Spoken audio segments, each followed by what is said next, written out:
Drama जीत हार तासीर one. एक बारिश भरी रात से शुरू होता है जहां शहर की रोशनी मद्दम ही और एक बुलंद इमारत के कमरे में फिरोज खान तन्हा कुर्सी पर बैठा है। सामने फाइलें फैली ही मगर नजरें बारिश के कतरों पर जमी ही। वो खुद से कहता है सब कुछ पा लिया मगर दिल फिर भी खाली है।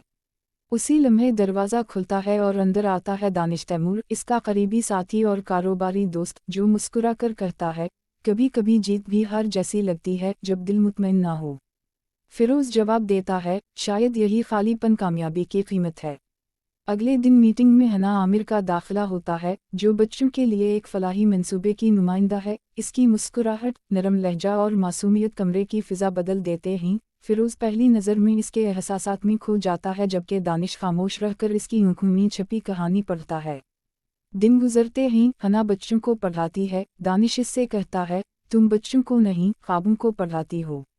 हना मुस्कुराते हुए जवाब देती है कुछ ख्वाब ऐसे होते हैं जो सिर्फ दिल में रखे जाते हैं।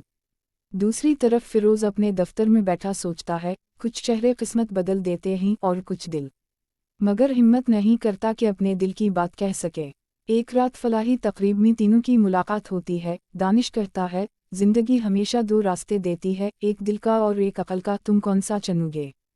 फिरोज कहता है दिल का रास्ता शायद हार की तरफ जाता है मगर मैं वही लूँगा। हना आहिस्ता से कहती है मोहब्बत में जीतने वाला वही है जो खुद को हार दे। लम्हा भर की खामोशी में तीनों की आंखों में जज्बात लहराते हैं।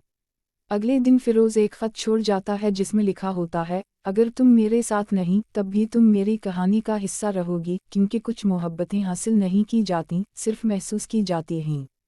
हना खत पढ़ते हुए आंसू बहाती है। बाहर बारिश फिर तेज हो जाती है और पस मंजर में वही धुन बजती है जो इब्तिदा में सुनी गई थी। कैमरा तीनों चेहरों पर आहिस्ता आहिस्ता ठहरता है। फिरोज के चेहरे पर सुकून, दानिश के चेहरे पर दर्द और हना की आंखों में उलझन। और उसी के साथ कहानी ये पैगाम देती है कि जिंदगी में असल जीत वो नहीं जो दुनिया देखे, बल्कि वो है जो दिल महसूस करे। क्योंकि कभी सब कुछ पाकर भी इंसान खाली रह जाता है और कभी सब कुछ खोकर भी दिल से जीत जाता है।